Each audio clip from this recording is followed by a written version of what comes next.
I think collectivism is fantastic. I think collectivism is really, really great for everybody involved. Hey, since there's not too many people here and I can actually get away with saying all of this stuff, I could actually tell you a little bit about why I love collectivism so much. Because our family kind of lost everything thanks to great collectivism. Because we were German Jews on the wrong side of a border. And being German Jews on the wrong side of a border, this is way back. This is way back. Basically, Germany was getting crowded. You could not really get cheap land. So my family at the time, they thought, hey, let's move into what was Russia at the time, Tsarist Russia. Now, I can try and find you the region on the map. I'll give you a little history lesson. Because the borders have moved, actually. The borders have moved, and there was some territory previously that would have just been considered part of Russia. So our family owned an estate, let's say, a very large estate. We were responsible for, let's say, a small region around here. We're kind of responsible for all the processing of grain milling. Now, Tsarist Russia sort of came to its end because, well, the Bolsheviks came in and they basically grabbed my great grandfather and everybody else involved. They actually got sort of a tip off by the locals that this is going to happen. So they managed to mostly dart away unharmed. But then they sort of just got caught trying to escape the country. And then they were given two options. Either you can go to the gulag and rot there for the rest of your life, or we can take you where we send exiles and other undesirables who are, not down with the proletariats. So they were deported. They were deported real far. How far? Yeah, real goddamn far.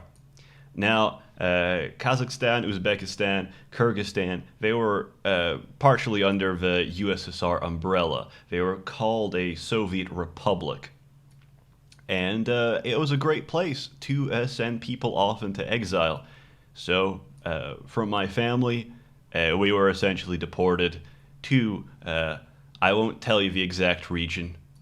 I'm just going to tell you Kazakhstan, Uzbekistan, or Kyrgyzstan. And really, really fun story related to that collectivism because I thought it was an interesting little tidbit. Now, my grandmother actually saw the estate in its complete state of disrepair. Our estate, which was responsible for grain milling and it was quite significant for the region, is essentially now a dilapidated pig farm. There's pig shit and dirt everywhere. And yeah, apparently she fainted when she saw that, which is pretty good. But it goes a little bit further because collectivism does not just take from the people who possess stuff. Inherently, in a system like that, collectivism disrupts and it also takes from anybody who replaces the taker. Now, interesting thing about our estate. So, grain milling, quite important for the region. What happened? They had a micro famine. They had a micro famine because there was nothing to really mill the grain. Because, all these proletariats and all these very self-righteous peasants who were down with the Bolsheviks, they did not know how to operate all that machinery very efficiently. So what happens in that situation? They elect a member of the proletariats to take over this estate and manage it. This is called a kulak. And I found out what happened to this kulak. It's really like a good mantra for all of communism. This kulak took over the estate, and then the people found out that, Lord forbid, he's making money off the grain milling operations on our estate. So you know what they did? They hung him. They killed him. They killed him, and they got a new kulak. And I don't know, the trail sort of ends there. They probably they probably got rid of several people who managed the estate. It's a big contradiction. You have to take over state resources, but you have to make no money. So, yeah, that's a little bit of a background. Here's a little history lesson for you. And this is why our family loves collectivism so much. And you know, we were so upset when we had to get out of all of that and actually move to the West. Because, you know, one annoying thing about the West, right? You can keep all of your assets, and the state does not repossess your assets. That's kind of a problem, you know?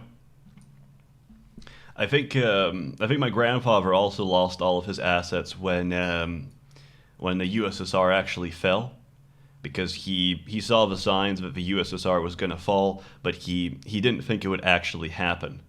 Now, the smarter members of our family, they actually emigrated long ago. So the rest of my Juden family, if you're interested, they are somewhere in Ontario. We don't really have much communication, but the other half of my family is like in Canada. The people who did not emigrate quick enough and change all of their currency, unfortunately, they went broke the next day. So I think my granddad was very pissed off because he was something about 50 years old. He had a pension and everything like that. And all the savings are just gone, wiped out, gone. Yeah, so this is a little bit of a background.